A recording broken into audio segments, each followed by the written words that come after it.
கோவிலின் நடுவே தனித்துவான வாசமாயிருக்கிற உமது சுதந்திரமான மந்தையாகிய உம்முடைய ஜனத்தே உமது கோலினால் மே தொருளோம், உமது கோலினால் மே தொருளோம், உமது கோலினால் மே தருளோம், உமது கோலினால் மே தருளோம்.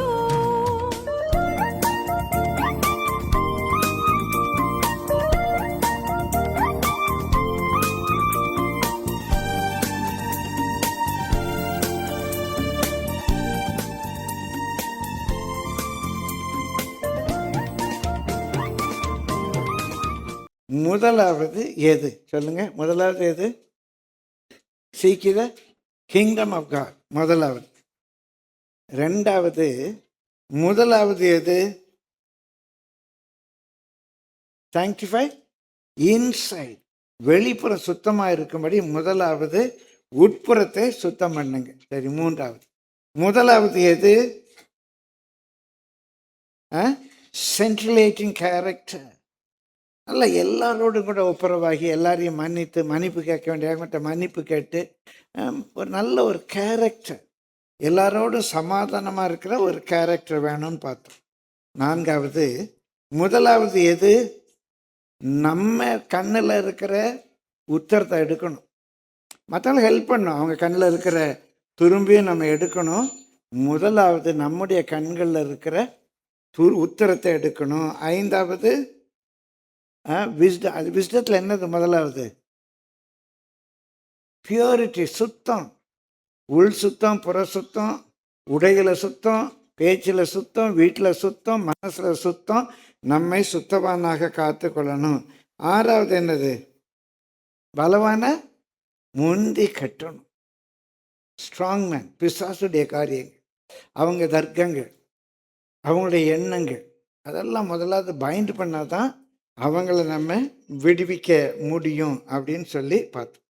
இன்றைக்கு ரொம்ப ஒரு முக்கியமான காரியம் ஏழாவது நம்ம பார்க்க போகிறோம். ஏழாவது பிரியமல்ல, முதலாவது என்ன செய்யணும்னு சொல்லி பார்ப்போம். லூக்கா 14ஆம் அதிகாரம் 28ஆம் வசனத்திலிருந்து வாசிப்போம். லூக்கா 14:28. உங்களில் ஒருவன் ஒரு கோபுரத்தை கட்ட மனதாயிருந்து அஸ்திபாரம் போட்ட பின்பு முடிக்க திராணி இல்லாமற் போனால் ரோட்டுடைய போறவன் வர்றவன் எல்லாரும் இந்த மனுஷன் ஒரு வியாபாரத்தை தொடங்கி, இந்த மனுஷன் ஒரு சூப்பு கடையை வச்சு, இந்த மனுஷன் ஒரு கட்டடத்தை கட்ட தொடங்கி, ஒரு பிஸ்னஸை தொடங்கி, ஒரு ப்ராஜெக்டை தொடங்கி, இந்த மனுஷன் கட்ட தொடங்கி முடிக்க திராணி இல்லாமற் போனா, என்னடா இவன் முடிக்கிறதுக்கு திராணி இல்லை, தில் இல்லை, அப்படியே கிடக்குது, பாதியிலே கிடக்குது, ஆரம்பிச்சிட்டான், நடத்த முடியல, கட்ட திராணி இல்லாமற் போனான் என்று சொல்லி தன்னை பரியாசம் பண்ணாத, உன்னை கேலி பண்ணாதபடிக்கு வேலையை ஆரம்பிச்சிட்டு முடிக்க திராணி இல்லாம போயிட்டான் அப்படின்னு 4 பேர் உன்னை பரியாசம் பண்ணாதபடிக்கு அதை கட்டி தீர்க்கிறதற்கு தனக்கு நிர்வாகம் உண்டோ இல்லையோ என்று, இதனால முடியுமா முடியாதா என்று முன்பு அவன் உட்கார்ந்து செல்லும் செலவை கணக்கு பாராமல் இருப்பானோ. கொஞ்சம் உட்கார்ந்து வீட்டில் பொண்டாட்டியோட பேசி, அம்மா இது முடியுமா முடியாதா, எவ்வளவு ஆகும், நமக்கு தில்லு இருக்கா, நம்மளால முடிச்சிடும், பார்த்துக்கலாம், அது நடக்கும், பார்த்துக்கலாம் அப்படின்னா 4 பேர் கேலி பரியாசம் பண்ணும். ஆரம்பிச்சுட்டு பாரு, கெட்ட முடியல, திணறிக்கிட்டு. முதலாவது நீ உட்கார்ந்து உன்னால் முடியுமா முடியாதா கணக்கு பாரு, முதலாவது. அப்புறம் ஆரம்பிச்சுட்டு பாதியில் விடாது. பார்க்குறவன்லாம் அந்த கேலி பண்ணுவோம், பரியாசம் பண்ணும். இன்னொரு கதை கூட சொல்கிறார், 31. அன்றியும் ஒரு ராஜா மற்றொரு ராஜாவோட யுத்தம் செய்ய போகிற போது தன்மேல் 20,000 சேவகரோட வருகிற அவனை தான் 10,000 சேவகரை கொண்டு எதிர்க்க கூடுமோ கூடாதோ என்று முன்பு உட்கார்ந்து ஆலோசனை பண்ணாமல் இருப்பானோ? முன்பு என்ன இந்த யுத்தத்தில் ஜெயிக்க முடியும்? இந்த யுத்தத்தில் ஜெயிக்க முடியுமா முடியாதா? அவன் 20,000 பேரோட வாரான், நம்மகிட்ட 10,000 பேர் தான் இருக்காங்க. நம்ம ஆளுக்கு எப்படி ஒவ்வொருத்தர் 2 பேரை சமாளிப்பாங்களா? முதலாவது உட்கார்ந்து ஆலோசனை பண்ண. ஆலோசனை பண்ணாம எதிர்கொண்டு போகக்கூடுமோ கூடாதோ என்று முன்பு உட்கார்ந்து ஆலோசனை பண்ணாமல் இருப்பானா? கூடாதென்று கண்டால் மற்றவன் இன்னும் தூரத்தில் இருக்கும்போதே ஸ்தானாபதிகளை அனுப்பி சமாதானத்துக்கானவைகளை கேட்டுக்கொள்வானே. கூடாதுன்னா முதலாவதே அம்பாசில் அனுப்பி, ஐயா சாமி மதிங்க, நாங்கள் உங்களுக்கு கப்பம் கட்டிடுறோம், எங்களை விட்டுருங்க. ஏதாவது அவனோட நல்மனம் பொருந்து. சும்மா வீராப்ப பேசி எல்லாரும் அடிமையாக போகிறதுல என்ன பிரயோஜனம் இருக்குது? எல்லாரும் அடிமையாக போகிறத விட கப்பம் கட்டிடலாமே. உட்காந்து பேசு, உட்காந்து ஆலோசனை பண்ணு.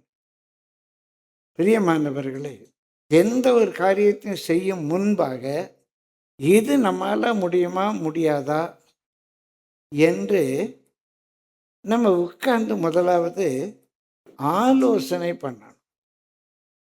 ஒரு ஆலோசனை பண்ணிட்டு ஆரம்பிக்கும்.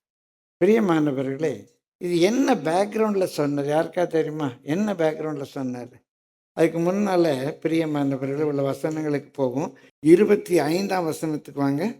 பின்பு அநேக ஜனங்கள் அவரோட கூட பிரயாணமாய் போகையில் அவர்களிடமாய் அவர் திரும்பி பார்த்து, அநேக ஜனங்கள் அவரோடு கூட பிரயாணமாக போகிற இடமெல்லாம் கூட்டம் வந்துடுச்சு. பிரயாணமாய் போகிற அவர்களை அவர் திரும்பி பார்த்து, யாதொருவன் என்னிடத்தில் வந்து தன் தகப்பனையும் தாயையும் மனைவியையும் பிள்ளைகளையும் சகோதரரையும் சகோதரிகளையும் தன் ஜீவனையும் வெறுக்காவிட்டால் எனக்கு சீஷனாய் இருக்க மாட்டான். நிறைய பேர் பின்னால் வர்றாங்க. இது அவங்கள திரும்பி பார்த்து சொல்கிறாரு, கொஞ்சம் யோசித்து பாரு, நீ எனக்கு சீஷனாக இருக்கணும்னா சில டிசிஷன் எடுத்தாகணும். அப்போ தான் நீ எனக்கு சீஷனாக இருக்க முடியும். கொஞ்சம் யோசித்துக்கோ. என்னை பின்பற்றுவதற்கு முன்பாக நீ உட்கார்ந்து யோசித்துக்கோ அப்படின்னு சொல்கிறாரு. 27ஆம் வசனம். தன் சிலுவையை சுமந்து கொண்டு எனக்கு பின் செல்லாதவன் எனக்கு சீஷனா இருக்க மாட்டான். என் தன் சிலுவை எடுத்துக்கொண்டு என்னை பின்பற்றாது. ஏன்னா நீங்கள் எல்லாம் நிறைய கூட்டமாக வர்றீங்க, என் பின்னால் வரும்னால கொஞ்சம் யோசித்துக்கோ. நீ எனக்கு சீஷனாக இருக்க முடியுமா முடியாதா? உன் சிலுவை எடுத்துக்கொண்டு என்னை பின்பற்றாவிட்டால் நீ எனக்கு சீஷனாக இருக்க முடியாது அப்படின்னு சொல்கிறாரு. பிரியமானவர்களை 33ஆம் வசனத்திலிருந்து வாசியுங்கள். அப்படியே உங்களில் எவனாகிலும் தனக்கு உண்டானவைகளை எல்லாம் வெறுத்து விடாவிட்டால் அவன் எனக்கு சீஷனா இருக்க மாட்டான். உப்பு நல்லதுதான். உப்பு சாரமற்று போனால் எதினால் சாரமாக்கப்படும்? அது நிலத்துக்காகிலும் எருவுக்காகிலும் உதவாது. அதை வெளியே கொட்டி போடுவார்கள். கேட்கிறதற்கு காதுள்ளவன் கேட்க கடவன் என்று. நீங்களாம் என்னை பின்பற்றுறீங்க, ஆனால் அந்த சாரம் இருக்கணும், அந்த சுறுசுறுப்பு இருக்கணும். சும்மா என் பின்னால் வந்தீங்கன்னா ஒன்றும் பிரயோஜனம் கிடையாதுப்பா. ஒரு பெரிய சபை பிரியமான அந்த நாளில் மாத்திரம் எனக்கு கேள்விப்பட்டபடி ஒரு 8,000 பேர் 7,000 8,000 பேர் அந்த சபையில் இருப்பாங்க. அந்த சபையில் ஒரு நாள் அந்த பாஸ்டர் சொன்னாராம், இவ்வளோ பேர் வந்திருக்கீங்க, இதில் 8% கூட நீங்கள் பரலோகத்துக்கு போக மாட்டீங்கன்னார். இதில் 8% கூட பரலோகத்துக்கு போக மாட்டீங்கன்னார். அதை கேட்டுட்டு அந்த சபையிலேருந்து ஒருத்தர் என்கிட்ட ஓடி வந்தார். ஐயா, எங்கள் பாஸ்டர் இந்த மாதிரி சொன்னார்யா, 8%ன்னாரியா, என்ன கணக்குலையா 8% சொன்னாருன்னார். என்ன கணக்கில் சொன்னாருன்னு தெரியல, சொன்னோட்டு போய் கேட்டுட்டு பாருங்கள் 8% என்ன கணக்கில் சொன்னார்னு. ஆனால் மீதி 92 பேர் எதுக்கு அவர் வச்சிருக்காருன்னு கேட்டேன். 8% தான் பரலோகத்துக்கு வரப்போகிறாங்க, 92% எதுக்கு? காணிக்க கொடுத்து தானே. வேறு அவங்களால என்ன பிரயோஜனம்? பரலோகத்துக்கு வரமாட்டாங்க. சபையிலேருந்து என்ன பிரயோஜனம்? எதுக்குங்க அப்படிப்பட்ட கூட்டம்?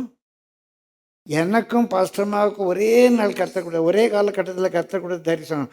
நான் சொல்லி அவங்க சொல்லலை, அவங்க சொல்லி நான் சொல்லலை, 2 பேருக்கு வந்த ஒரே வெளிப்பாடு, உத்தமமான ஒரு கூட்ட ஜனத்தை கர்த்தருக்கு என்று ஆயத்தப்படுத்தணும்.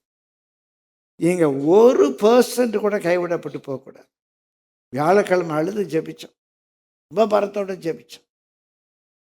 ஆண்டவரே, இந்த சபையில் ஆராதனைக்கு வர்றாங்க, ஏனோ தானோன்னு வெளியே நிற்கிறாங்க, அவங்களுடைய நிலை என்ன? ஒரு பெரிய இன்டலெக்சுவல் ஜெயண்ட், அறிவு ஜீவி, நம்முடைய ஒன்றிய அரசில் அமைச்சராக இருந்திருக்கிறார். அவர் ஒரு 100 மிஷன்ஸ் இந்தியாவில் உள்ள ஊழியங்களை பற்றி ஒரு புக் எழுதியிருக்கார். அநேக ஆண்டுகளுக்கு முன்பாக நான் படித்தேன்.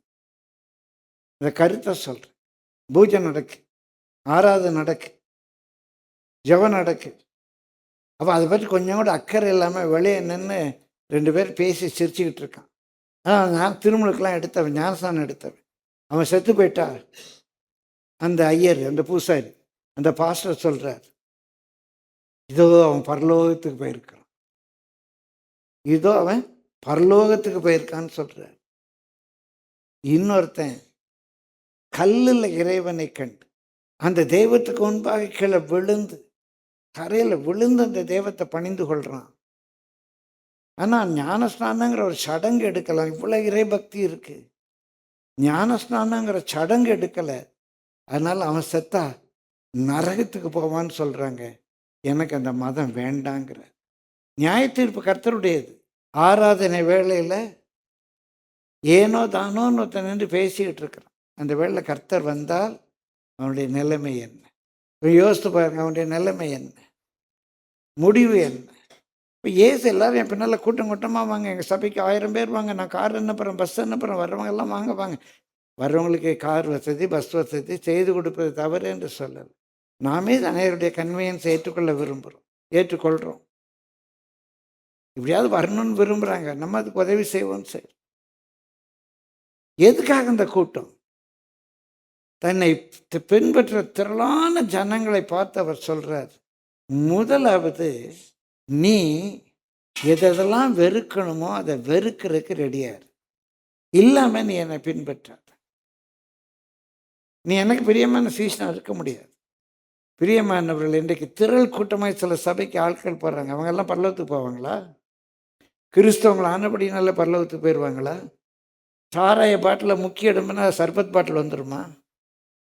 அதனால தான் தண்டத்தில் அந்த திருமுழுக்கு எடுக்க வர்றவங்களை பார்த்து யோவான் சொல்கிறே, விரியன் பாம்பு குட்டிகளை என்ற எபிரேய சொற்றோட சாத்தாம் பிள்ளைகளை என்னடா திருமுழுக்கு எடுக்க வர்றீங்க? சாத்தாம்பிள்ளை. திருமுழுக்கு எடுக்க வர்றவங்களை பார்த்து சொல்கிறான், விரியன் பாம்பு குட்டிகளை, சாத்தாம் பிள்ளைங்களை, முதலாவது மனம் திரும்புதலுக்கு ஏற்ற கனி கொடுங்கடா. நீங்கள் மனம் திரும்பிட்டீங்கிற வாழ்க்கை முதலாவது இருக்கட்டும், அப்புறம் வந்து ஞானஸ்தானம் கிடைங்க. இவ்வளோ பேர் ஞானஸ்தானம் எடுத்தாங்க, இவ்வளோ பேர் எங்கள் சபையில் சேர்ந்துட்டாங்க, இவ்வளோ பேர் எங்கள் மெம்பர்ஸ் இருக்கிறாங்க, ஞாயிற்றுக்கிழமை இவ்வளோ பேர் வர்றாங்க என்று சொல்லுவதில் எனக்கு பெருமை கிடையாது. மெகா சர்ச்சு கூட நான் பலமுறை பேசியிருக்கேன். ஒரு பெரிய இன்டலெக்சுவல் ஜெயன் சொல்கிறோம், நாத்திகன். பன்னிக்குட்டியை தண்ணியில் முக்கி எடுத்தால் நாய்க்குட்டி வருமா? By dipping a pig into the water can you take a pup out? முதலாவது எது? முதலாவது மனம் திரும்புதலுக்கு ஏற்ற கனி கொடு, அதுக்கப்புறம் ஞானஸ்நானம் எடுக்க. இன்னைக்கு சொல்ல மாட்டாங்களே, ஞானஸ்நானம் எடுக்கணும், அவ்வளோதான். இன்றைக்கு அநேக இடங்களில் பிரியமானவர்களை அநேகரை தங்களுடைய மார்க்கத்தாராக்கி அவர்களை தங்களிலும் இரட்டத்தினையான கேடு உள்ளவர்களாக ஊழியங்கள் மாற்றி கொண்டிருக்கிறது. முன்பு அவர்களுக்கு இருந்த இறைபக்தி கூட கிறிஸ்தவர்கள் ஆன போது இறைபக்தி இல்லாமல் போயிடுச்சு. ஒரு பெரிய ஆன்மீகவாதி வெளிநாட்டில், இந்தியாவை சேர்ந்தவர், ஒரு கோயிலுக்குள்ளே போகிறார். எப்படியாவது இறைவனை கண்டுகொள்ளணும், அந்த தொழுகையில் பங்கு பெறணும் அப்படின்னு போகிறார். அங்கே ஒருத்தர் உட்காந்து சுங்கியம் சாப்பிட்டுட்டு இருக்கான், ஒருத்தன் தூங்கி விழுந்துக்கிட்டு இருக்கான், ஒருத்தர் உட்காந்து பக்கத்தில் பேசிக்கிட்டு இருக்காங்க. ஒவ்வொருத்தரையாக பார்க்குறாரு. அங்கே நம்ம கோயிலில் சாமி கும்பிட்றவங்க எவ்வளவு பயபக்தியாக அந்த தேவனை தொழுது கொள்கிறாங்க. இங்கே பார்த்தா இப்படி கேரளத்தை கால் மேலே காலை போட்டு உட்காந்துட்டு சுங்கியம் சாப்பிட்டுட்டு பிள்ளைக்கு பால் ஊட்டிக்கிட்டு பிஸ்கொட்டு தின்னுக்கிட்டு பக்கத்தில் சிரித்து பேசிக்கிட்டு தூங்கிக்கிட்டு எளிமையை நடந்துக்கிட்டு ஃபோன் பேசிக்கிட்டு கிறிஸ்தவமே வேண்டான்னு வெளியே போயிட்டேன். பக்தியே இல்லாத மார்க்கம் இது அப்படின்ட்டு போயிட்டேன். ஏன்? நம்மை பார்த்து. முதலாவது கிறிஸ்துவை பின்பற்ற வேண்டும் என்று தீர்மானிக்கிறேன்னா, முதலாவது சிலுவையை சுமக்க ஆயத்தமாக இருக்கு. அங்கே நம்ம வாசிக்கிறோம், அந்த வேத பகுதியை திரும்ப நம்ம வாசிப்போம். பிரியமானவர்களே, லூக்கா 14ஆம் அதிகாரம் 25ஆம் வசனம். பின்பு அநேக ஜனங்கள் அவரோட கூட பிரயாணமாய் போகையில் அவர்களிடமாய் அவர் திரும்பி பார்த்து யாதொருவன் என்னிடத்தில் வந்து தன் தகப்பனையும் தாயையும் மனைவியையும் பிள்ளைகளையும் சகோதரரையும் சகோதரிகளையும் தன் ஜீவனையும் வெறுக்காவிட்டால் எனக்கு சீஷனாய் இருக்க மாட்டான். பிரியமானவர்களே, அப்போ அப்பாவை வெறுத்துறணுமா, அம்மாவை வெறுத்துறணுமா, மனைவியை வெறுத்துறணுமா? பெண்கள் சீஷியாவே இருக்க முடியாத, கணவனை வெறுக்க சொல்லி போடலையே. ஆம்பளை மட்டும்தான் சீஷனா? சகோதரன் சகோதரி அது போட்டிருக்க, பிள்ளையை போட்டிருக்க, பிள்ளையை வெறுக்கணுமா? என்னது அது வெறுக்கணுமா? அப்படின்னா அங்கே சின்ன மொழிபெயர்ப்பு பிழை. உண்மையாக ஹேட் பண்ணுறதல்ல, சேயிங் நோ டு இட். பிரியமா, என் ஜீவனை எப்படி வெறுக்க முடியும்? உன்னை நேசிக்கிறது போல பிறனை நேசினார். என்னையே நான் நேசிக்கலைன்னா மற்றவங்களை எப்படி நேசிப்பேன்? எங்கே இடிக்குதே? என்ன வெறுத்துடணுமா? அங்கே உள்ள சொல்லாடல் சேயிங் நோ. இயேசுவை பின்பற்ற விஷயத்தில் அப்பாவுக்கு நோ சொல்ல தெரியும். இயேசு ஒன்று சொல்கிறாரு, அப்பா ஒன்று சொல்கிறாரு, நான் இயேசு சொன்னபடி செய்வேன். நோட்டு அப்பா. முதலாவது இயேசு. நான் இயேசுவை தவிர எதையும் நான் அதிகமாக நேசிக்க மாட்டேன். அதனால அவர் சொல்கிறாரு, அப்பா ஃபோன் எடுக்காத அப்படின்னு சொன்னோடனே கீழ்ப்படிஞ்சிட்டியா? அப்பா நேரத்தில் ஃபோன் எடுத்து நோண்டிகிட்டு இருக்கியா? அம்மா ஃபோன் எடுக்காதன்னு சொன்னோடனே ஃபோன் வச்சுருப்பியா? அப்பா நீ ஞானசானெலாம் எடுக்க வேண்டாம், உடனே பிள்ளை கீழ்ப்படிஞ்சு. ஒரு நாள் ஒரு பையன் வந்தான், விசுவாசப்படியிலேருந்து கர்த்தர் விடுவிச்சார். சிஎஸ்ஏ பேக்ரவுண்ட், ஒரு 20-21 வயசு இருக்கும். அந்த பையனை பார்த்து அவனோட ஞானஸ்தானத்தை சொன்னேன். நான் எங்கள் அப்பாட்ட சொல்கிறேன் ஒன்று சொல்லு. எங்கள் அப்பா வேண்டான்னு சொல்லி இப்போ வேண்டான்னு சொல்லிட்டாரு. வந்து என்கிட்ட சொன்னேன். அதுதான் உங்கள் அப்பாவுக்கு எல்லாத்துக்கும் கீழ்ப்படிவேப்பான்னு. ஆமாங்க. உங்கள் அப்பா இதை செய்யாதன்னா செய்வியா? இதெல்லாம் அப்பா கீழ்ப்படிய மாட்டேன். ஞானஸ்தானத்துக்கு மாத்திரம் அப்பா சொன்னது கீழ்ப்படிவியா? நீ மேஜர். நீ இயேசுவை பின்பற்ற தீர்மானிக்கிற. இன்னைக்கு சாது சுந்தர் சிங் இயேசுவை பின்பற்ற தீர்மானித்தார். வீட்டு விட்டு போனாங்க, வீட்டு விட்டு வந்துட்டார். எங்கள் அப்பா வெளியே போன்னு சொல்கிறார், வெளியே வா. எதில் கீழ்ப்படியணும்? அப்பா அம்மாவை கனம் பண்ணுறத பற்றி எத்தனையோ காரியங்கள் சொல்லியிருக்கேன். தம்பி நான் சொன்னேன், நீ எல்லாத்துலேயும் அப்பா கீழ்ப்படினா ஞானஸ்தானத்துக்கு கீழ்ப்படி, நல்லது தான். ஆனால் மற்ற எதுக்கும் கீழ்ப்படிய மாட்டேன். ஃபோன் எடுக்காதன்னா ஃபோன் எடுப்பேன், அங்கே போகாதன்னா போவேன், அவனோட பழகாதன்னா பழகுவேன், என்ன சொன்னாலும் இஷ்டப்படி செய்வேன். ஆனால் கோயில் காரியங்கள் மாத்திரம் அப்பா சொன்னாங்க. அந்த சாபம் உனக்கும் வரும், உங்கள் அப்பாவுக்கும் வரும். கர்த்தருடைய காரியங்களில் இயேசுவை பின்பற்றுவதில் அப்பாவானாலும் சரி, அம்மாவானாலும் சரி, அன்போடு கண்ணியத்தோடு. First preference, I want to do what Jesus. இயேசு என்ன சொல்கிறாரோ நான் செய்ய விரும்புகிறேன். ஏன்னா வீட்டில் பிரச்சனை உண்டாக்குறேன்னா இயேசு சொன்னது என் நிமித்தமாக குடும்பத்தில் 2 பேர் 3 பேருக்கு விரோதமாய், 3 பேர் 2 பேருக்கு விரோதமாய் பிரிந்திருப்பார். வேதத்தில் இருக்கு எப்படி கீழ்ப்படியும், யார் என்ன செய்யணும், உலக சட்டத்தில் இருக்குது. ஆனால் ஆவிக்குரிய காரியங்களில் யார் என்ன சொன்னாலும் சரி, நான் இயேசுவை பின்பற்றுவதற்கு மற்றவங்களுக்கு நோ சொல்ல எனக்கு தெரிய வேணும். அந்த வார்த்தை வந்து என்ன, I must say no to myself. எனக்கு தூங்கணும்னு ஆசையாக இருக்குது, காலையில் ஜெபிக்கணும், நான் ஜெபிக்கணும். I say no to myself. I say no to myself. ஒரு கர்த்தருடைய நாளில் ஏதோ ஃப்ரெண்டுடைய கல்யாணம், ரொம்ப ஆசையாக கூட வந்துடுறா, கிளாஸ்மேட், எனக்கு போகணுன்னு ஆசையாக இருக்குது. I must know to say no to myself. எனக்கு ஓய்வு நாளை பரிசுத்தமாக ஆசிரிக்கணும். என் ஃப்ரெண்டுடைய கல்யாணத்துக்கு போகணும், ஆனால் இன்றைக்கி நான் போகல. I must be able to say no to myself. என் விருப்பத்தையே நான் வெறுக்கணும். எனக்கு ஆசையானதை நான் செய்ய முடியாது. கர்த்தர் நம்மை உயர்த்த வல்லவராக இருக்கிறார். நேற்று ஒரு சாட்சி நான் அம்மாவோட பகிர்ந்து கொண்டிருந்தேன். வேறொரு சபையை சேர்ந்த அவங்க ஒரு சாட்சி சொல்கிறாங்க. நம்முடைய இந்த செய்தியை கேட்டு ஓய்வு நாளை பரிசுத்தமாய் ஆசரிக்க நினைக்கிறாங்க. அவங்க பிள்ளை சின்ன வயசுலேருந்து ஸ்கேட்டிங்கில் எக்ஸ்பர்ட். அங்கே ஸ்கேட்டிங் காம்படிஷன் சண்டே வருது. ஓய்வு நாளை பரிசுத்தமாக ஆசரிக்கணும், சண்டே போக வேண்டான்ட்டேன். அந்த பையனும் போகல. சொன்ன சாட்சி, அந்த பையனும் போகல. ரெக்கார்ட் இருக்கு சாட்சி. பிரியமானவர்கள், இந்த சாட்சியிலே சொல்கிறாங்க, ஐயா பிரசங்கத்தை கேட்டு பரிசுத்த நாளை ஓய்வு நாளை பரிசுத்தமாய் ஆசரிக்கணும்னு சொல்லி என் பிள்ளையை அனுப்பலை. அந்த பிஇடி வாத்தியார் ரொம்ப கோவப்பட்டார். ரொம்ப என் பையனை டீஸ் பண்ண ஆரம்பிச்சிட்டார். அதனாலே அந்த ஸ்கூலில் கன்டினியூ பண்ண முடியலை. இன்னொரு ஸ்கூலில் கொண்டு சேர்த்து 8ஆம் படிக்கிற பையன். அவன் ஓய்வு நாளில் அந்த காம்படிஷன்ஸ்லாம் போகலன்னே அவனை ரொம்ப இம்சப்படுத்தியிருக்கேன். இந்த ஸ்கூலில் கன்டினியூ பண்ண முடியாமல் இன்னொரு ஸ்கூலில் சேர்த்தேன். நேற்று ஒரு சில மாதங்களுக்குள்ளாக பிரியமானவர்கள் அந்த சின்ன பையன் 8ஆம் படிக்கிற பையன் வேர்ல்ட் ரெக்கார்ட் காம்படிஷனில் கலந்து கொண்டு நேற்று உலக சாதனை படைத்திருக்கிறான். கரங்களை தட்டி கர்த்தரை ஸ்தோத்திரிப்போமா. நேற்று ராத்திரி அவங்க ஃபோன் பண்ணி சொன்னான், உலக சாதனை படைத்திருக்கிறான். ஆண்டவர் வைத்த வல்லவர் இருக்கு. ஏன் நோ சொன்னாங்க? ஒரு வசனத்தை கீழ்ப்படியணுங்கிற வாஞ்ச, அதனால் அதுக்கு நோ சொல்கிறாங்க. நான் சொன்ன சபை கதை இல்லை, நேற்று நடந்த சம்பவம். பிரியமானவர்களே, கர்த்தருடைய முதலாவது அவரை பின்பற்றுறதுக்கு நம்முடைய சாய்ஸ். கர்த்தருடைய பரிசுத்த நாமத்துக்கு மகிமை உண்டாவதாக. பிரியமானவர்களே, இதான் மத்திய 10ஆம் அதிகாரத்தில் கூட நம்ம பதிவு செய்திருக்காங்க. 37ஆம் வசனத்திலிருந்து வாசியுங்க. தகப்பனையாவது தாயையாவது என்னிலும் அதிகமாய் நேசிக்கிறவன் எனக்கு பாத்திரன் அல்ல. என்னையும் அதிகமாய் நேசிக்கிறவன் எனக்கு பாத்திரன் அல்ல. நான் விளங்கிக்கிறதுக்காக சொல்கிறேன். இப்போ அப்பாவையாவது அம்மாவையாவது விட மொபைல் அதிகமாய் நேசிக்கிற பிள்ளை, மொபைல் அதிகமாய் நேசிக்கிற பிள்ளை அந்த அப்பா அம்மாவுக்கு பிரியமான பிள்ளையாக இருக்க முடியுமா? இருக்க முடியுமா? என்ன சொல்கிறீங்க? எஸ்ஸா நோவா சொல்லுங்கள்.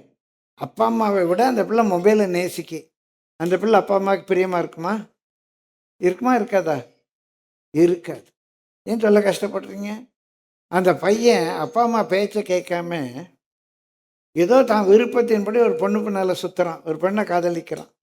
அப்பா அம்மாவை விட அந்த பொண்ணு நில்லுனா நிற்பான், படுனா படுவான், ஓடுனா ஓடுவான், அடி அந்த பொண்ணை அப்படி பயப்படுறான். உங்கள் அப்பா அம்மாட்ட பேசுனா பேசுவான், அப்பா அம்மாட்ட பேசாதன்னா பேச மாட்டான். அந்த பொண்ணுக்கு அப்படி நடுங்குவான். அப்பா அம்மாவை விட அந்த பொண்ணை அதிகமாய் நேசிக்கிறவன் அந்த அப்பா அம்மாவுக்கு பிடிக்குமா? பிடிக்குமா? பிடிக்காதா? பிடிக்காது.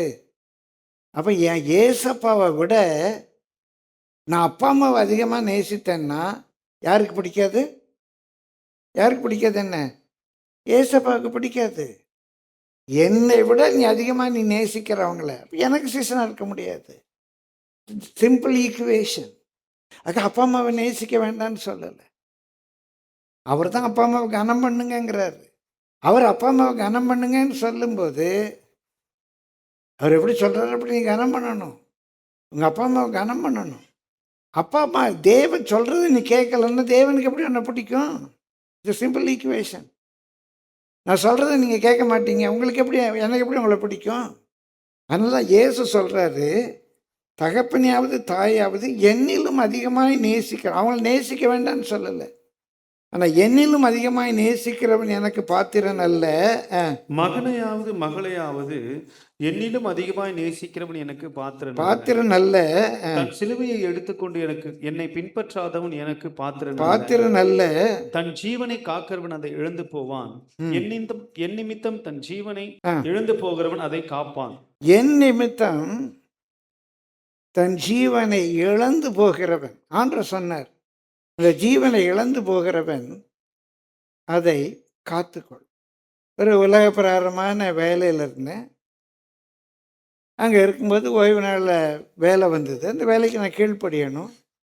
ஆனால் நான் ஆராதனைக்கு போக விரும்பினேன். அந்த வேலையை நான் ராஜினாமா பண்ணேன். ஆண்டவர் கைவிடலையே. அவர் நிமித்தமாக நான் அதை இழந்து போனேன். ஆண்டவர் கைவிடலையே.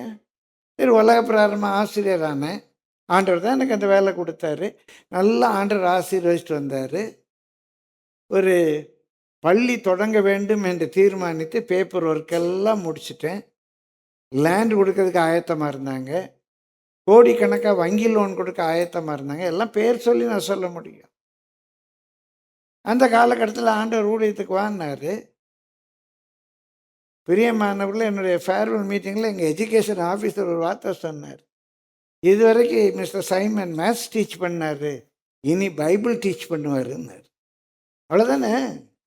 இது வரைக்கும் என்ன டீச் பண்ணாரு? மேத்ஸ் டீச் பண்ணாரு. இது வரைக்கும் இனி பைபிள் டீச் பண்ணுவார். இன்னும் கூட ஒரு கமெண்ட் அடிச்சார். அவர் மேலே ஒரே ஒரு குறை உண்டு, அவர் கிளாஸில் டீச்சிங்கோட ப்ரீச்சிங் அதிகமாக செய்தார். இனி அந்த குறை கண்டினியூ ஆகும், அவர் ப்ரீச்சிங்கோட டீச்சிங் அதிகமாக செய்வாருன்னு. இன்னைக்கு நிறைய பேர் பாஸ்டர் நல்லா டீச் பண்ணுறாருன்னு தான் சொல்கிறாங்க. எனக்கு என்ன குறை வந்துச்சு? அவர் நிமித்தமாக இழந்து போனேன். என்ன குறை வந்துச்சு? கீழ்ப்படியாமை நல்ல விட்டேன்னா? சண்டை போட்டு விட்டேன்னா? என் பிடிக்கலன்னு விரட்டி விட்டாங்களா?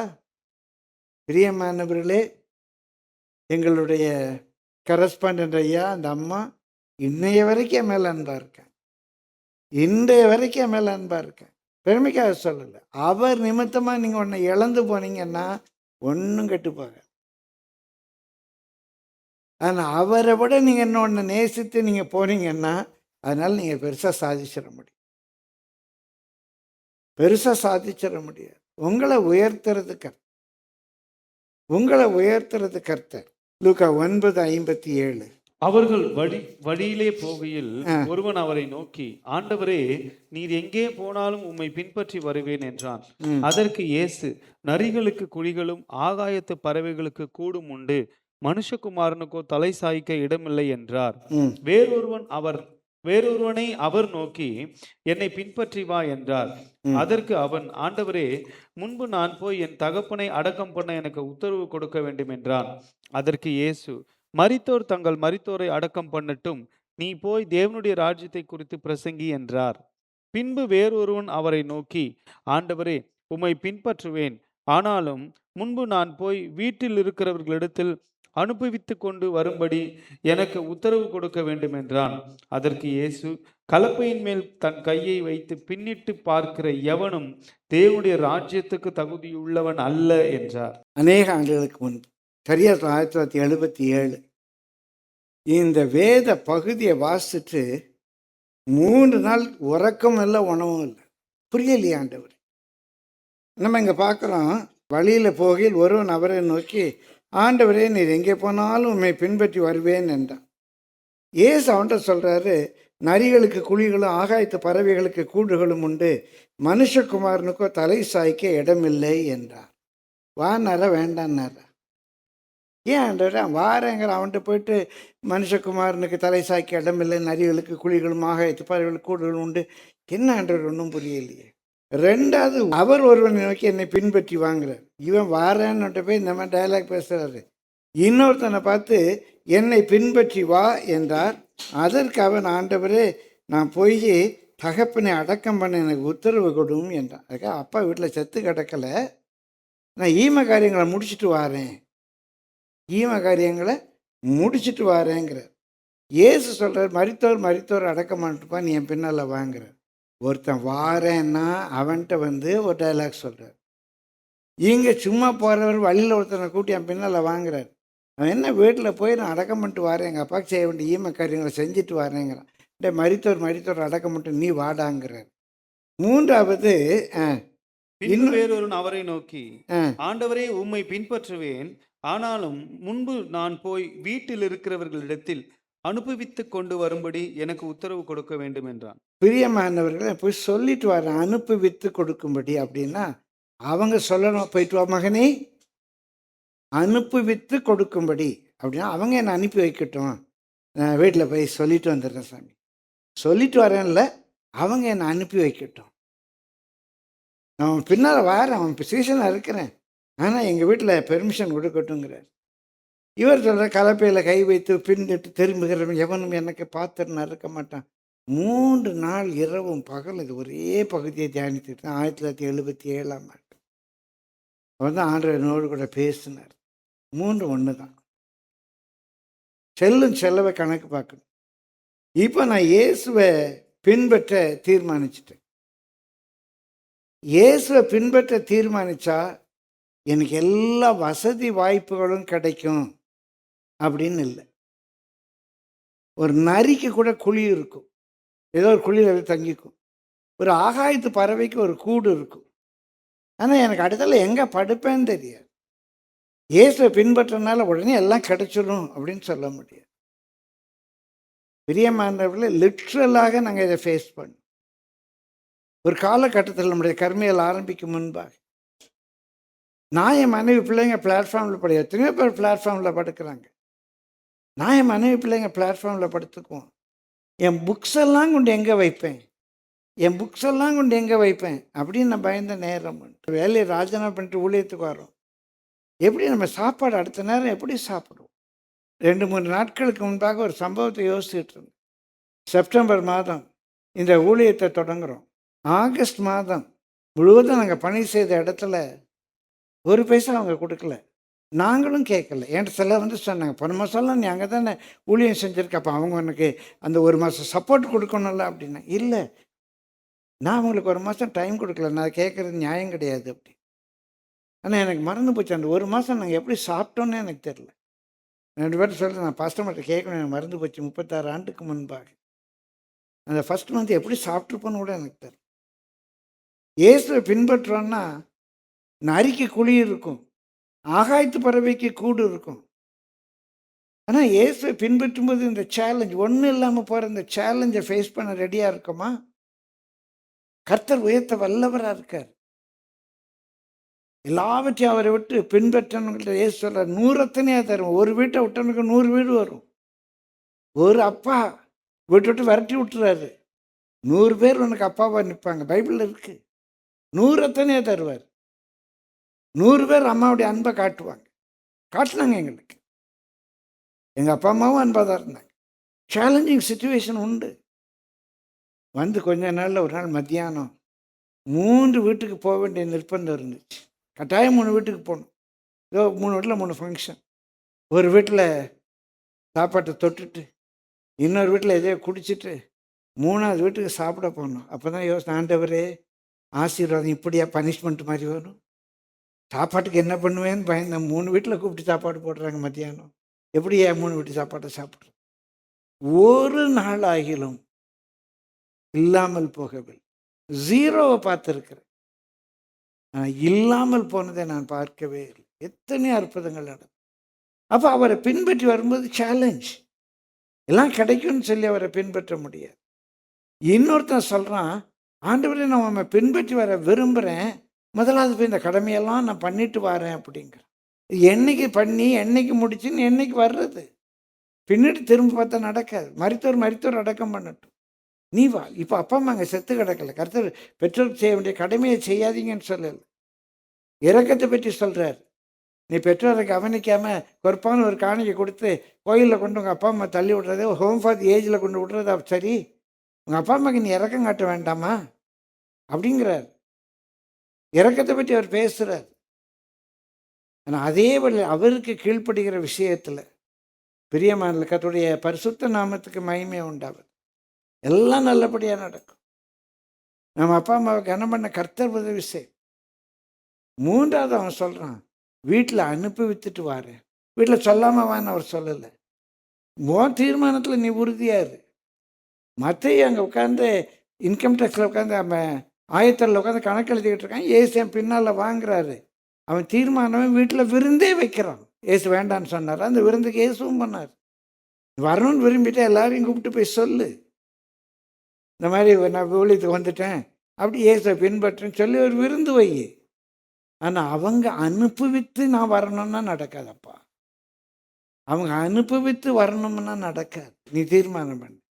முதலாவது நான் இயேசுனுடைய சீஷனாக இருக்கேன், நான் தீர்மானிக்கிறேன். என்னுடைய தீர்மானத்துக்கு அப்பாவோ அம்மாவோ அண்ணனோ தம்பியோ அக்காவோ மனைவியோ பிள்ளையோ நானோ கூட பொறுப்பல்ல. அப்படின்னா தான் இயேசுடைய டிசைப்பிளாக இருக்க முடியும். இயேசுடைய டிசைப்பிளாக இருக்கிறதுக்கு மாத்திரம் இல்லை, எந்த ஒன்றை நான் செய்யணும்னு விரும்பினாலும் பிரியமானவர்களே, இந்த self denial is very very important. இப்போ ஒருத்தன் டாக்டர் ஆகணும்னு விரும்புகிறேன், நான் டாக்டர் ஆகணும், ரொம்ப ஆசையாக இருக்கு, நான் டாக்டர் ஆகணும். தம்பி, நீ நீட்டுக்கு ப்ரிப்பேர் பண்ணிட்டியா? சொல்லுங்க. நீ என்ன சிலபஸில் படிச்சனா? ஸ்டேட் போர்டுங்க. அப்போ நீ நீட்டுக்கு ப்ரிப்பேர் ஆகணும் தம்பி. சொல்லுங்க. உனக்கு என்ன ஆசை? நான் டாக்டர் ஆகணும். நீ டாக்டர் ஆகணும்னா உட்காந்து படிப்பா, இது மாதிரி மொபைல்லாம் நோண்டிகிட்டு இருக்காத. நான் டாக்டர் ஆகணும், ஆனால் மொபைல்லாம் விட முடியாது. முடியுமா? நான் டாக்டர் ஆகணும். தூங்கிட்டே இருந்தா முடியுமா? சிலுவை எடு, அதுக்குரிய பே பண்ண ரெடியாரு. அப்படி இல்லாமல் நீ விரும்புகிறத செய்ய முடியாது. அப்போ முதலாவது நம்ம அதுக்குரிய எனக்கு என்ன ஏம் இருந்தாலும் சரி, முதலாவது இந்த வீடு கட்டணும்னா உட்காந்து கணக்கு பாரு. அந்த யுத்தத்துக்கு போகணுன்னா உட்காந்து ஆலோசனை பண்ணு. நீ டாக்டர் ஆகணும்னா அதுக்கு என்னென்ன நீ செய்யணும்னு யோசி. நீ இப்படி ஒரு தொழில் செய்யணும்னா அதுக்கு என்னென்ன செய்யணும்னு யோசி. நீ இயேசுவை பின்பற்ற வேண்டும் என்றால் அதுக்கு என்னென்னலாம் செய்யணும்னு யோசி. இல்லாமல் இயேசுவை பின்பற்ற முடியாது. முதலாவது பிளான் பண்ணு. எங்கள் தீமோத்தேயுவில் எழுதுறாரு, 2 தீமோத்தேயு ரொம்ப எனக்கு பிடித்த பகுதி, 2ஆம் அதிகாரம் 3ஆம் வசனத்திலிருந்து வாசிங்க. நீயும் இயேசு கிறிஸ்துவுக்கு நல்ல போர் சேவகனாய் தீங்கு அனுபவி. தண்டில் சேவகம் பண்ணுகிற எவனும் தன்னை சேவகம் எழுதி கொண்டவனுக்கு ஏற்றவனாய் இருக்கும்படி பிழைப்பு கடுத்த அலுவல்களில் சிக்கிக்கொள்ள மாட்டான். ரொம்ப சாதாரண ஒரு அறிவு. தண்டில் சேவகம் பண்ண எழுதி கொண்டவன் எவனும். நீ மிலிட்ரியில் ஜாயின் பண்ணிட்ட. நீ மிலிட்ரியில் ஜாயின் பண்ண பிறகு உன் பிழைப்பு அதுதான். நீ அதில் ஜாயின் பண்ண பிறகு உன் பிழைப்புக்கு அடுத்த அந்த வேறு எந்த அலுவல்களிலும் நீ சிக்கிக்கொள்ள மாட்ட. ஏன்னா உனக்கு பேர் எழுதி கொண்டவனுக்கு ஏற்றவனாக இருக்கும்படி உனக்கு வேலை கொடுத்துருக்கான். மிலிட்ரியில் உனக்கு வேலை கொடுத்துருக்கான். தண்டு அப்படிங்கிறது மிலிட்ரி. தண்டில் சேவகம் பண்ண, மிலிட்ரியில் ஜாயின் பண்ணிட்டேன். ஒரு வேலையில் ஜாயின் பண்ண பிறகு அந்த வேலையில் ஒன்று யார் சேர்த்தாங்களோ அவருக்கு பிரியமாக இருக்கணும் இல்லையா? அந்த பிழைப்புக்கு அடுத்த அலுவலில் நீ சிக்கிக்கொள்ள மாட்டாய். ஏண்டா லேட்டு?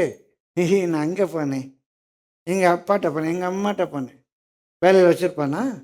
உன் பிழைப்பு இது. தண்டில் சேவகம் பண்ண பேர் எழுதி கொண்டவன் எவனும் பேர் எழுதி கொண்டவனுக்கு ஏற்றவனாக இருக்கும்படிக்கு அந்த பிழைப்பு, அதான் தொழில். பிரியமானவர்களே, தமிழில் உப்பிட்டவனை உள்ளளவு நினை, உப்பிட்டவனை உள்ளளவு நினைம்பாங்க. உப்பு போட்டது அப்படின்னா அது என்ன? உப்பிட்டவனை உள்ளளவு நிலை அப்படின்னா அந்த காலத்தில் உப்பு தான் சம்பளமாக கொடுத்தாங்க. அதனால தான் சேலரி அப்படின்னு இங்கிலீஷில் சொல்கிறோம். சேலரி அப்படின்னா சால்ட், சலைன். அந்த நாட்களில் உப்பை தான் சம்பளமாக கொடுத்தாங்க. உனக்கு சம்பளம் கொடுத்தவனை நீ உயிரோடு இருக்க வரைக்கும் நானே.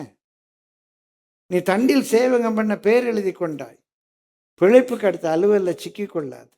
நீ இயேசுவை பின்பற்றணும்னு தீர்மானிச்சிட்ட, அவருக்கு பிரியமில்லாத காரியங்களை செய்யாது. அவரை பின்பற்றணும்னு தீர்மானித்து அவருடைய ரூல்ஸ் அண்ட் ரெகுலேஷன்ஸை சந்தோஷமாக ஃபாலோ பண்ணு. அவருடைய நுகத்தை ஏற்றுக்கோ. அவருடைய ரூல்ஸ் அண்ட் ரெகுலேஷன்ஸ் எதுவுமே பாரமானதல்ல, எதுவுமே. ஆனால் நீ உனக்கு நோ சொல்ல தெரியணும், உன் சிலுவை எடுத்துக்க தெரியணும். Painful, shame. சிலுவையை தூக்கிட்டு போனால் எல்லாம் சிரிப்பான், 4 பேர் சிரிப்பான். என்னடா பெருசாக பண்ணுறியேம்பான். ஆனால் நான் அதை சுமக்க ரெடி, அவர் நிமித்தமாக சுமக்க ரெடியாக இருக்கும். அந்த நிந்தை, அந்த அவமானம். அதே பகுதி 5ஆம் வசனம் வாசிங்க. மேலும் ஒருவன் மல்யுத்தம் பண்ணினாலும். பிரியமானவர்களே, முதல்ல மிலிட்ரி, அப்போ பால் நல்ல ஸ்போர்ட்ஸ்மேன் இருப்பாங்க. நிறைய ஸ்போர்ட்ஸ்லேருந்து சொல்கிறார். நீ மல்யுத்தம் பண்ணினாலும் சட்டத்தின்படி பண்ணாவிட்டால், நீ சட்டத்தின்படி பண்ணாவிட்டால் முடிசூட்டப்படான். நீ நான் கிறிஸ்தவன் எவ்வளோ சொன்னாலும் நீ வேதத்தின்படி வாழாவிட்டால் நீ கிறிஸ்தவன் இல்லை. உனக்கு முடிசூட்ட முடியாது. பிரியமானவர்களே, எவ்வளவுதான் உனக்கு திறமை இருந்தாலும் நீ மல்யுத்தம் பண்ணா அந்த ரூல்ஸ் படி தான் பண்ண முடியும். நான் ப்ரீ யூனிவர்சிட்டி படிக்கும்போது, இன்றைக்கு 12th ஸ்டாண்டர்ட், அப்போ எனக்கு அந்த கிறிஸ்தவ கொள்கை கிடையாது. ஒரு நாத்திக ஈடுபாடு, இல்லை பகுத்தறிவு ஈடுபாடு இப்பவும் நினைவு இருக்குது. ஒரு ஆங்கில கட்டுரையில் எழுதுனேன், மதத்தை பற்றி ஒரு ஆங்கில கட்டுரை எழுது. எல்லா கேமுக்கும் ரூல் இருக்கும். ஹாக்கினா ஹாக்கி பிளேயர் இருப்போம்.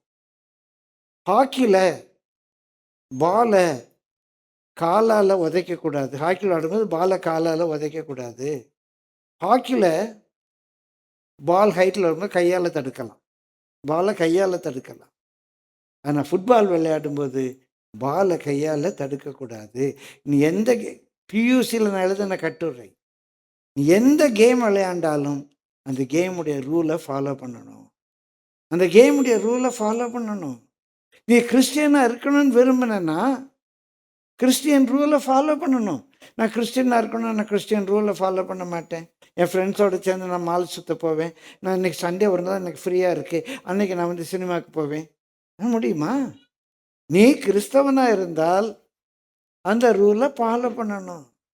ஃபுட்பால் விளையாண்டா ஃபுட்பால் ரூலை ஃபாலோ பண்ணணும். கிரிக்கெட் விளையாண்டா கிரிக்கெட் ரூலை ஃபாலோ பண்ணணும். நீ என்ன விளையாட்டு விளையாடுறியோ அந்த ரூலை ஃபாலோ பண்ணணும். நீ மல்யுத்தம் பண்ணினால் மல்யுத்தத்துக்குரிய ரூலை ஃபாலோ பண்ணணும். போர் சேவகனாக இருந்தால் பிழைப்புக்கு அடுத்த அளவில் செக்கக்கூடாது. சாதாரண ஒரு கேம்ஸ் விளையாடுறதா இருந்தால் கூட அந்த கேம்ஸுடைய ரூலை ஃபாலோ பண்ணணும். இன்னும் சொல்கிறாரு பாருங்க அடுத்த வசனம், 2 தீமோத்தேயு 2:6. பிரயாசப்பட்டு பயிரிடுகிறவன் பலனில் முந்தி பங்கடைய வேண்டும். பிரயாசப்பட்டு பயிரிடுகிறவன் அக்ரிகல்ச்சர் போகிறார். முதல்ல ஆர்மியிலேருந்து சொன்னார், மிலிட்ரியிலேருந்து சொன்னார், அப்புறம் ஸ்போர்ட்ஸ்லேருந்து சொன்னார், இப்போ விவசாயத்துலேருந்து சொல்கிறாரு. பிரயாசப்பட்டு பயிரிடுகிறவன் பலனில் முந்தி பங்கடைய வேண்டும். முந்தி பங்கடைய வேண்டும். நீ நல்லா கஷ்டப்பட்டு படித்தாதானே பாஸ் பண்ண முடியும். ஏன் நல்லா பாஸ் பண்ணணும். அதை விட்டு நீ உட்காந்து விளையாண்டுக்கிட்டு டிவி நோண்டிக்கிட்டு ஃப்ரெண்ட்ஸோட மாலில் சுற்றிக்கிட்டு இருந்தா நீ எப்படி பாஸ் பண்ண முடியும்? பிரயாசப்படணும். கிறிஸ்துவுக்காக ஊழியம் செய்யணும்னா பிரயாசப்படணும். கிறிஸ்துடைய டிசைப்பிளாக இருக்கணும்னா பிரயாசப்படணும். பிரியமான இன்றைக்கி இந்த செய்தியை கொடுக்கணும் அப்படின்னா நான் பிரயாசப்பட்டால் தான் செய்தி கொடுக்க முடியும். கர்த்தருடைய பரிசுத்த நாமத்துக்கு மகிமை உண்டாவதாக. அதான் 7ஆம் வசனத்தில் சொல்றாரு, நான் சொல்லுகிறவைகளை சிந்தித்துக்கொள், கர்த்தர் எல்லா காரியங்களிலும் உனக்கு புத்தியை தந்தருளுவார். நான் இதை சொல்லட்டுமா? நான் சொல்றதை சிந்திச்சு கொள்ளுங்க. கர்த்தர் எல்லா காரியத்திலும் உங்களுக்கு புத்தியை தந்தருளுவார். நான் சொல்றதை சிந்திச்சுக்கோ. பிரியமான 7 காரியங்கள் இப்போ தான் குறிப்புக்குள்ள வர முன்னுரை முடிஞ்சிருக்கு. Number 1, Jesus is talking to a mixed multitude. நேற்று தியானிக்கும் போது கர்த்தர் கொடுத்த 7 குறிப்பு. இங்கே அப்படி மிக்ஸ்டு மல்டிடியூட். அவருக்காக எதையும் தியாகம் பண்ணக்கூடியவங்க, சும்மா அற்புத அடையாளங்களை பார்க்குறவங்க, சும்மா சாப்பாடு போடுறாங்களேன்னு போகிறவங்க, அவருக்கு பின்னால் வர்ற கூட்டம் எல்லாம் ஒரு மிக்ஸ்டு மல்டிடியூடுக்கு அதை சொல்கிறார். 2வது, must count on the cost. இப்போ நான் கிறிஸ்தவனானா கிறிஸ்தவ ரூல்ஸ் அண்ட் ரெகுலேஷன்ஸ் படி நடக்கணும்னா எனக்கு என்ன ஆகும், என்னெல்லாம் செய்யணும், என்ன செய்யக்கூடாது. நீ டாக்டர் ஆகணும்னா எப்படி படிக்கணும், பரீட்சையில் ஃபஸ்ட்டு வரணும்னா என்ன செய்யணும், கவுண்ட் த காஸ்ட். இந்த பிஸ்னஸ் நல்லா இருக்கணும்னா என்ன செய்யணும், கவுண்ட் த காஸ்ட். பிரிச்சுக்கோங்க, எழுதிக்கோங்க. முதலாவது இட்ஸ் அ மிக்ஸ்டு மல்டிடியூடுக்கு சொல்கிறாரு. 2வது சொல்கிறது கவுண்ட் த காஸ்ட். 3வது ரொம்ப ரொம்ப முக்கியமானது, mind versus qualification. Mind versus qualification. என்னங்க, உனக்கு விருப்பம் இருக்கலாம், அதுக்கு நீ தகுதியாகணும். நான் சொன்ன அதே டாக்டர் உதாரணத்துக்கு வரேன். உனக்கு டாக்டர் ஆகணுங்கிற விருப்பம் இருக்கலாம், நீ அதுக்கு தகுதியான எதெல்லாம் விடணும், உனக்கு இஷ்டமானதெல்லாம் விடணும், உனக்கு இஷ்டமான சில ஃப்ரெண்ட்ஸை விடணும், இஷ்டமான பழக்க வழக்கங்களை விடணும், இஷ்டமான கேம்ஸை விடணும், ஸ்போர்ட்ஸை விடணும், எத்தனையோ காரியங்களை நீ விடணும். வெறும் டிசைர் இருந்தால் போதாது, மைண்ட் இருக்குது. நான் இயேசு பிள்ளையாக இருக்கணுங்கிற மைண்ட் இருக்குது. உன் வாழ்க்கை முறை வேணுமே. உன் நடை, உடை, பாவனை, பேச்சு, வார்த்தை, செய்கைகள், நீ இயேசு பிள்ளைன்னு உன்னை காட்டணுமே. நீ உலகத்தான் அல்ல, நீ தேவனுக்குரியவன் என்று உன்னை விளங்க பண்ணணுமே. ஸோ மைண்ட் வந்து இயேசு பிள்ளையாக இருக்கணும். அந்த இயேசு பிள்ளையாக இருப்பதற்கு ஏற்ற ஒரு தகுதி வேணும். நீ போய் பேசிக்கிட்டு இல்லை இயேசு பிள்ளையாக இருக்கணும், நீங்கள் கோயில் இருந்துட்டு அடுத்த நாள் டாஸ்மாகில் போய் நின்னா என்ன அர்த்தம்? நடந்ததுங்க. இன்னைக்கு 2 பேரும் இப்போதைக்கு இங்கே இல்லை, கதை கொண்டுருவார். ஒரே சபைக்கு போகிற 2 பேர் ஒரு நாள் பாரில் மீட் பண்ணியிருக்காங்க. மீட் பண்ணி ஒருத்தர் பார்த்து ஒருத்தர் பிரைஸ்லாட் அண்ணே, அவர் பிரைஸ்லாட் தம்பி, பாரில் பிரைஸ்லாட். அங்கேயும் கர்த்தருடைய நாமம் மகிமைப்படுகிறது. கர்த்தருக்கு ஸ்தோத்திரம். ஒரே சபையை சேர்ந்த 2 பேர் பாரில் போய் நின்றுருக்கான். இதெல்லாம் ஒருத்தன் சொல்லி போட்டான் வீட்டில் போய், அவன் வந்தான் பாருக்கு, பரவி போச்சு. ஒருத்தர் சொன்ன 1000 பேர்கிட்ட சொன்ன மாதிரி தானே, பிரியமானவர். அப்போ என் மைண்டுக்கும் அதுக்கு நான் தகுதி உள்ளவனாக இருக்கேன். நமக்கு 4வது குறிச்சிக்கோங்க, பிரியமானவர்களே, must be willing to quit that which was very dear to achieve the goal. என் கோலை அடைவதற்கு எனக்கு எது ரொம்ப பிரியமாக இருக்கோ அதை நான் விட ஆயத்தமாக இருக்கேன். நான் என் கோலை அடைவதற்கு அது தடையாக இருக்குமானா அதை விடுறதுக்கு நான் ஆயத்தமாக இருக்கேன். ஒருத்தன் அப்படியே காதல் காதல் காதல் காதல் காதல் இல்லைன்னா சாதல் சாதல் சாதல் அப்படிங்கிறதுக்காக அப்பாவை அம்மாவை வேலையை வீட்டை குடும்பத்தை எல்லாம் விட ஆயத்தமாக இருக்கிறேன். ஏதோ இன்ஸ்டாகிராமில் பழகின ஒருத்தன் வேணும் வேணும் அவன் பின்னால் அவன் தான் எனக்கு புருஷன்னு சொல்லி இன்ஸ்டாகிராமில் பழகினவன் அவனுக்காக அப்பா அம்மா எல்லாத்தையும் விட ஆயத்தமாக இருக்கு. பிரியமானவர்களே, இது ஏதோ ஒரு காதலன் அல்ல. என் இயேசு, என் இயேசுவை நான் பின்பற்றுவது. I must be willing to give up even what is dear to. அப்போதான் அவரை பின்பற்ற முடியும். Anything to achieve. ஐந்தாவது, first is first and next is next. Setting up the priorities first. முதலாவது எது? முதலாவது இயேசுவை பின்பற்றுறதா, இல்லை எங்கள் அப்பா செத்த பிறகு நான் எல்லாம் கருமாதியெல்லாம் முடிச்சுட்டு இயேசுவை பின்பற்றலாம்? இயேசு ஒன்றும் அப்பா அம்மா கவனிக்க வேண்டாம்னு சொல்லலை. பேதுருடைய மாமியார் சுகவீனமாக இருக்கிறார், அந்த வீட்டில் போய் இயேசு சுகம் கொடுக்குறார். பேதுருடைய மாமியார் அப்பா அம்மா கவனிக்க வேண்டாங்கிறாரா? இல்லையே. நீ ஃபஸ்ட்டு இயேசுவை வையே, உங்கள் அப்பா அம்மாவை இயேசு பார்த்து, உன் குடும்பத்தை இயேசு பார்த்துக்குவார், உன் பிள்ளைகளை இயேசு பார்த்துக்குவார். எங்கள் பிள்ளைகளை இயேசு பார்த்துக்கிட்டார். நீ இயேசுக்கு வைக்க வேண்டிய இடத்த வை. What is first is first, what is next is next. ஆறாவது, பிரியமானவர்களே, must be willing to bear the cross, the pain and the shame. இதெல்லாம் இந்த ஆண்டரை கொடுக்க குறித்து நான் இயேசுவை பின்பற்றதுனால ஃப்ரெண்ட்ஸுடைய நிந்தை, அவமானங்கள், கேலி, பரியாசம், நீ சபிக்கப்பட்டு மற்றவங்க யார் என்ன நினைச்சாலும் பரவாயில்ல. ஐ எம் வில்லிங் டு பேர் it, to just obey. Just obey. மற்றவங்க நம்ம நிந்திக்கலாம். ஒரு பொண்ணு நகையை கழிச்சிட்டாங்க, கர்த்தருடைய வசனத்துக்கு கீழ்ப்படி. அந்த குடும்பத்தில் ஒரு நல்ல காரியம் வருது. அந்த குடும்பத்தில் எல்லாம் எப்படின்னா கிலோ கணக்கில் நகை போடுவாங்க. அந்த சுப காரியங்களை நான் கலந்துக்க முடியாது. ஏன்னா நம்மளை அமங்கலம்னு நினைப்பாங்க, மூலின்னு நினைப்பாங்க. அந்த சுப காரியங்கள் நம்ம கலந்துக்க முடியாது அப்படின்னு அந்த பெண் நினைக்கிறாங்க, அந்த அம்மா நினைக்கிறாங்க. அந்த உறவினர் வந்து கேட்க, அவன் முன்னால் வரலையா? இல்லை அவன் இந்த நகைலாம் போடாதனால. இல்லை அவள் தான் முதல்ல வர. பிரியமானவர்களே, அந்த குடும்பத்தில் எல்லார் மத்தியிலையும் கர்த்தருக்காக தன்னை அர்ப்பணித்த அந்த பெண்ணை ஆண்டவர் உயர்த்தினதை நான் பார்த்தேன். இன்றைக்கு அந்த குடும்பத்தார் அவன் மேலே அவ்வளோ அன்பு வச்சுருக்கேன். எல்லாருக்கும் நகை உண்டு, நகை கிடையாது. அதனால் யாரும் அற்பமாக நினைக்கல, எல்லாரும் உயர்வாக நினைத்து அவ்வளோ போல கிடையாது என்று பேசுகிற மாதிரி தான் அந்த குடும்பத்தில் இருக்கு.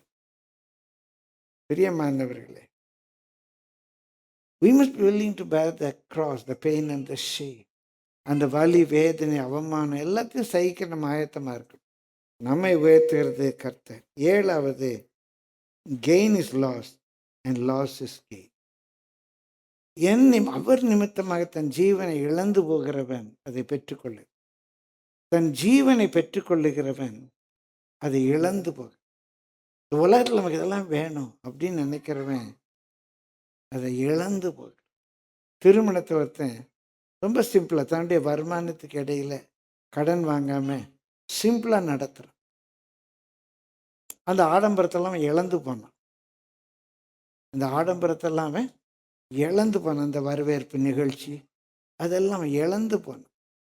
ஆனால் அடுத்த நாள் கடன் வாங்காத இவன் வசதியாக வாழ்கிறான்.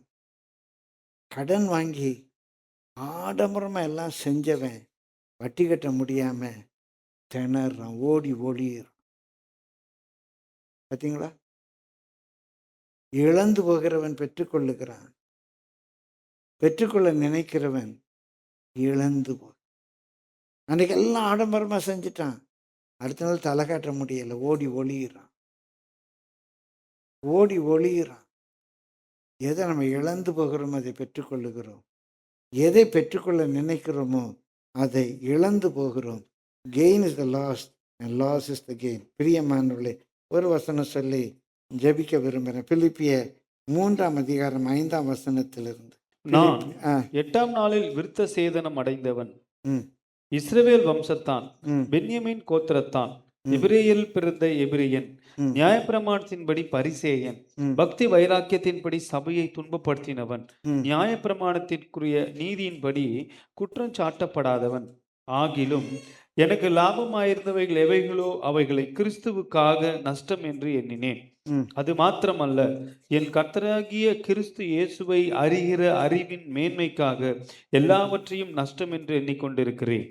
நான் கிறிஸ்துவை ஆதாயப்படுத்திக் கொள்ளும்படிக்கும் நியாயப்பிரமாணத்தினால் வருகிற சுய நீதியை உடையவனாய் இராமல் கிறிஸ்துவை பற்றும் விசுவாசத்தினால் வருகிறதும் விசுவாசம் மூலமாய் தேவனால் உண்டாயிருக்கிறதுமான நீதியை உடையவனாய் இருந்து கிறிஸ்துவுக்குள் இருக்கிறவன் என்று காணப்படும்படிக்கும் இப்படி நான் அவரையும் அவருடைய உயிர்த்தெழுதலின் வல்லமையையும் அவருடைய பாடுகளின் ஐக்கியத்தையும் அறிகிறதற்கும் அவருடைய மரணத்திற்கொப்பான மரணத்திற்குள்ளாகி எப்படியாகிலும் நான் மரித்தோரிலிருந்து உயிரோடு எழுந்திருப்பது தகுதியாகும்படிக்கும் அவருக்காக எல்லாவற்றையும் நஷ்டம் என்று விட்டேன், குப்பையுமாக எண்ணுகிறேன். மத்தேயு 16:25 எழுதிக்கோங்க. மேத்யூ 16:25.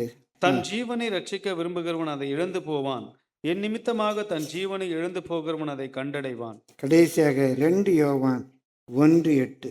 உங்கள் செய்கைகளின் பலனை இழந்து போகாமல் பூரண பலனை பெறும்படிக்கு எச்சரிக்கையாயிருங்கள். உங்கள் செய்கைகளின் பலனை இழந்து போகாம, ரசிக்கப்பட்டோம், ஞானஸ்தானம் பெற்றுட்டோம், ஏதோ பெந்தேகோஸ்தே கோயிலுக்கு போகிறோம் என்று சொல்லி நம்ம இயேசுவை பின்பற்றி அதனுடைய பலனை இழந்து போகாமல் பூரண பலனை பெறும்படிக்கு எச்சரிக்கையாயிரு. இயேசுவை ஏற்றுக்கொண்டோம், ரட்சிக்கப்பட்டோம், ஞானஸ்தானம் எடுத்துட்டோம், ஒரு ஆவிக்குரிய சபைக்கு போகிறோம், வசனத்துக்கு கீழ்ப்படுகிறோம், நமக்குள்ள பூரணமான ரட்சிப்பை பெறும்படிக்கு எச்சரிக்கையாக இருங்க. முதலாவது செட்டப் யுவர் ஆக்ஷன் பிளான். எப்படி இதை நான் செய்ய போகிறேன், முதல்ல என்னென்ன செய்ய போகிறேன் அதை செட்டப் பண்ணு. அப்புறம் வீடு கட்ட ஆரம்பிங்க, அப்புறம் யுத்தத்துக்கு போங்க, அப்புறம் இயேசுவை பின்பற்று. முதலாவது செட்டப் யுவர் ஆக்ஷன் பிளான். எப்படி நம்ம செய்ய போகிறோம் அப்படிங்கிறத பிளான் பண்ணிக்கும். இயேசுவை பின்பற்ற விரும்பினா எல்லாத்துக்கும் நோ சொல்ல ஆயத்தமாக இருக்கு. அப்பா அம்மா வெறுங்கன்னு சொல்லு, but you must say no to அப்பா அம்மா. அதில் தான் இயேசு சொல்ல, தன் ஜீவனுக்கும் நோ சொல்லணும். எனக்கு இது வசதி, எனக்கு இது பிடிச்சிருக்கில்ல, எனக்கு இயேசுவை பின்பற்றுறது பிடிச்சது, எனக்கு இயேசுவை பின்பற்றுறது பிடிச்சது, இயேசு விரும்புறது போல் வாழ்கிறது எனக்கு பிடிச்சிருக்கு. நான் இயேசுக்காக எதை இழந்து போகிறேனோ அதை பெற்றுக்கொள்வேன். எதை நான் பெற்றுக்கொள்ளணும்னு நினைக்கிறேனோ அதை நான் இழந்து போகிறேன். பிரியமானவர், முதலாவது உட்காந்து பிளான் பண்ண இயேசுவை பின்பற்றுறதுனா அவருடைய ரூல்ஸ் அண்ட் ரெகுலேஷனை நான் ஃபாலோ பண்ணப்பேன். அவரை விட அதிகமாக நான் எதையும் நேசிக்க மாட்டேன். இயேசுவை தான் நான் அதிகமாக நேசிப்பேன். இயேசுக்கு தான் நான் பிரியமாக நடக்க தீர்மானிக்கிறேன். இயேசுவின் நல் சீஷனாக இருப்போம். கர்த்தர் அந்த கிருபையை ஒவ்வொருவருக்கும் பெருக பண்ணுவாராக. ரொம்ப ரொம்ப முக்கியமான ஒரு டாபிக். கர்த்தர் அந்த கிருபையை நம்மள அதிகமாக பெருக பண்ணும்படி நம்ம எல்லாரும் இருக்கிற இடங்களில் எழும்பி நின்று ஜெபம் பண்ணுவோம்.